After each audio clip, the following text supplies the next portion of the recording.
వందే మాత్రం. నేను మీ journalist Navatha. Welcome to R voice. నేను ఒక వీడియో చూపిస్తా చూడండి. ఈ పరలోకంకి దారి అనేసి అంటున్నారు. ఈ దారి చూపెట్టా, నీ ఫేస్ చూపెట్టు. నేను మంచిగా మాట్లాడుతున్నాను, నాకు దారి చూపెట్టు. నువ్వు నాకు దారి కావాలి. నేను ఇలాగానే మాకు ఖర్చులు వద్దుకు, ఈఎంఐలు ఎందుకు, మాకు ఈ బాధలు ఎందుకు, తిప్పలు ఎందుకు. ఇయో ఈయనేమో క్లీనినెస్ అనేసి చెప్తుండు. మనం అందరం గలీజ్గా క్లీన్గా ఉన్నామా తెలియాలి. ఈ దారి ఎక్కడుందో చూపెట్టమంటున్నా. చూపెట్టండి. దారి ఏడుందంటే చచ్చిపోయినాక వస్తుంది అంటున్నా ఆయన. ఆయన అడుగును, ఆయన చనిపోతే వస్తుంది అనేసి అని అడిగింది.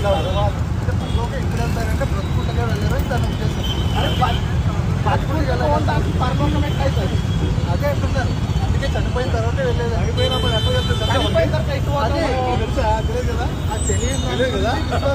తెలియని దాని గురించి పెట్టడం ఎందుకు సార్? తెలియని దాని గురించి పెట్టడం ఎందుకు? మీరు నమ్మేది మీ ఇంట్లో పెట్టుకోండి.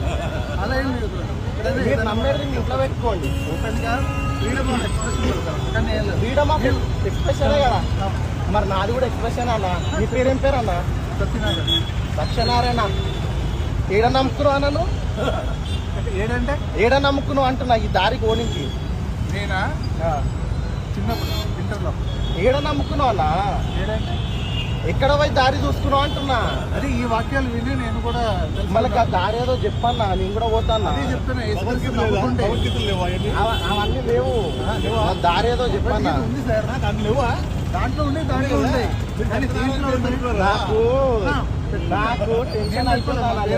నెల నెలకి ఈఎంఐలు, ఈ బస్సు మెయింటైన్ చేయడం అంటే మాకు అయితలేదు. మాకు దారి చూపిస్తే పోతామన్నా. చూపెట్టాను, దారి చూపిస్తారా? ఎట్లా దారి ఎట్లా పోవాలి? ఫినాన్స్ కాదు, మేము ఇక్కడ బతకలేకపోతున్నాం. పరలోకం ఎట్లుంటుంది? పరలోకం మంచిగా హాయిగా ఉంటుంది, ఎంజాయ్ చేసుకోవచ్చా? ఈ లోక సంబంధమైన ఎంజాయ్మెంట్ కాదు. మరి పరలోకంలో కూడా ఎంజాయ్ లేకపోతే ఎందుకలా పోయి? ఈ లోక సంబంధమైన కార్యం చేస్తాం. అరే మళ్ళీ ఇప్పుడే ఇక్కడ మేము నరకం అనుభవిస్తున్నాం.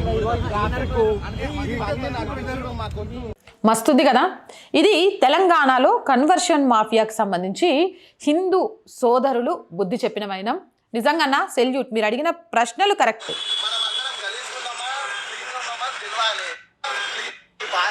యేసుక్రీస్తు పరలోకమునకు మార్గం అన్న అడిగిండు. మరి పరలోకం ఎక్కడుంది, దాని మార్గం ఏందని? ఇప్పుడు అమెరికాకు మార్గం, ఆస్ట్రేలియాకు మార్గం ఇట్లా అంటే చెప్పొచ్చు.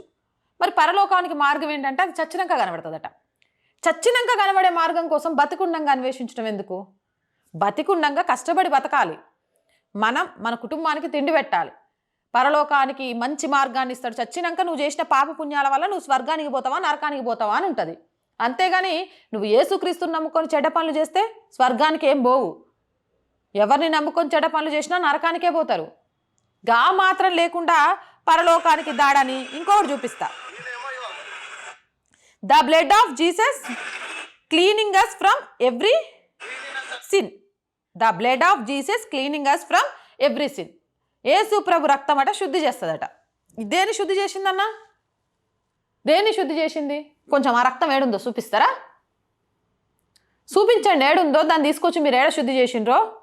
ఈ మధ్య ఒకడు గిట్నే అతిగా ఓవర్ యాక్టింగ్ చేసి HIV తగ్గించిన అని చెప్తే బొక్కలో వేసిండ్రు తీసుకవి. గిలాంటివన్నీ చేసుకుంటూ రోడ్ల మీద ఎందుకు? నిజంగా చెప్తాన్నా, నాకు ఒక క్రిస్టియన్ అన్న ఫోన్ చేసిండు. నిజంగా క్రిస్టియన్ గిట్లు ఉండరట, గిట్ల మత మార్పిళ్ళు చేయరట. మా దేవుడు అది, మా దేవుడు ఇది అని చెప్పరట. వాళ్ళ పని వాళ్ళు చేసుకుంటూ పోతారట. వాళ్ళ నమ్మకాలు వాళ్ళకు ఉంటాయట. అట్లాంటి వాళ్ళని ఎవరేమనట్లే. ఎందుకంటే మీ వల్ల మాకు ప్రమాదం కాదు. ఎప్పుడు ప్రమాదం అవుతారు? మీరు మా వాళ్ళను కన్వర్ట్ చేయడానికి ఎప్పుడైతే ప్రయత్నం చేస్తుంటారో, ఇగో ఇట్లా ఎడ్డదిడ్డమైన మాటలు చెప్పుకుంటూ రోడ్ల మీద పడి తిరుగుతుంటారో గప్పుడు ప్రమాదం అవుతారు. గప్పుడు ప్రశ్నిస్తాం. మరి నేను చేసే దాంట్లో తప్పు ఉందని అడిగితే గలాంటి వాటిలో వాళ్ళకి ఏం తప్పు కనవలేదట. కానీ కొందరు ఉంటారు అటు ఇటు కానోళ్ళు, వాళ్ళు మస్తు రెచ్చిపోతుంటారు. ఏ రక్తం తీసుకొచ్చి చూపించు. ఆ రక్తం శుద్ధి చేస్తే చర్చిలలో దశమ భాగాలు ఎందుకు ఇవ్వాలా? అది శుద్ధి చేసేసింది కదా. మీకు పైసలతో ఏం పని? ఫారెన్ ఫండ్లు ఎందుకు? ఎంత దిగజారిపోయిందంటే క్రైస్తవ స్కూల్స్లో జోగినీలోనే ఆడపిల్లల్ని చూపించి పైసలు తీసుకుంటారు. గంత దరిద్రంగా దిగజారిపోయినరు. వీళ్ళట పరిశుద్ధులట, పరలోకానికట రక్తం శుద్ధి చేస్తుందట. అన్నీ బేకార్ మాటలు. మస్తు బుద్ధి చెప్పిందన్న. గిట్న ఏడ కనబడితే ఆడ కడిగి పరేయండి. ఇది దారుణం. మీరు అడగొచ్చు, అక్క వినాయక చవితికి మీరు కూడా వినాయకుని ఊరేగింపు తీసుకొని పోతారు, అమ్మవారి ఊరేగింపు తీసుకొని పోతారు, మరి గవి మీకు తప్పనిపించినప్పుడు మేము ఈ రోడ్ల మీద ఊరేగింపు చేసుకొని పోయే మీకు ఎందుకు తప్పనిపిస్తుంది? మీరు ఊరేగింపు చేసుకొని పోతే ఎవరికి పెద్ద తప్పలేదు బాయ్. శిలువ మీద మీరే ఎవరైనా నిలబడి శిలలు కొట్టించుకోండి, మేకులు కొట్టించుకోండి, ఎవరు తప్పనట్లే. కానీ ఇవన్నీ చూయించుకుంటూ వచ్చే పోయేటాలకు చెప్పుకుంటూ పాంప్లెట్లు ఇస్తారు చూడు, గది తప్పు. నీ దేవుడు నీ గొప్ప అయితే నువ్వు పూజించుకో, ఎవడద్దన్నాడు? గంత గొప్ప దేవుడు అయితే జనాలు ఎత్తుక్కుంటూ రావాలి, కానీ మీరు జనాల దగ్గరికి పోయి బే అని అడుక్కోవడం ఏంది? గదే అడుగుతున్నాం.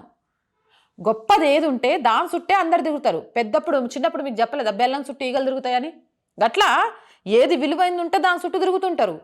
మరి నిజంగా యేసు విలువైన ఆయన అయితే యేసు చుట్టూ జనాలు రావాలి, కానీ యేసు దగ్గరికి రండి అని మీరు జనాలు అనక తిరుగుడేంది? గదనమాట. ఏదేమైనా విలువైంది ఏంటి ప్రపంచంలోనే తెలుసుకోండి. గిట్లా ఎవడైనా ప్రచారం చేస్తూ రోడ్ల మీద తిరిగితే ఎక్కడికక్కడికి అంటగట్టండి. మస్తు చేసిన రానాలు, మీకైతే సెల్యూట్. మరి మీరేమంటారు గాన్నాలు చేసిన పనికి? కామెంట్ సెక్షన్లో పెట్టండి. మోర్ వీడియోస్ కోసం ఆర్ వాయిస్ ఛానల్ వెంటనే సబ్స్క్రైబ్ చేయండి. ఆర్ వాయిస్ పొలిటికల్ రెండు మన ఛానల్స్ ఏనండి. So please subscribe our channels. Content బాగుంది అనిపిస్తే లైక్ చేయండి, షేర్ చేయండి. అండ్ మీరు చేసే సహాయంతోనే రోజు ఈ ఛానల్ నడుస్తోంది. ప్లీజ్ కొంతకాలం ఆర్ వాయిస్కి ఆర్థికంగా సపోర్ట్ అందించండి. ఆర్థికంగా సపోర్ట్ చేయాలంటే సబ్స్క్రిప్షన్ పక్కనే జాయిన్ అనే బటన్ ఉంది. 1 to 4 లెవెల్స్ ఉన్నాయి. ఏదో ఒక లెవెల్లో సపోర్ట్ చేయండి.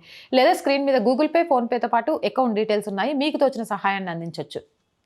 వ్యాపార ప్రకటనల కోసం 8328500576 నెంబర్ని సంప్రదించండి. జై హింద్, జై భారత్.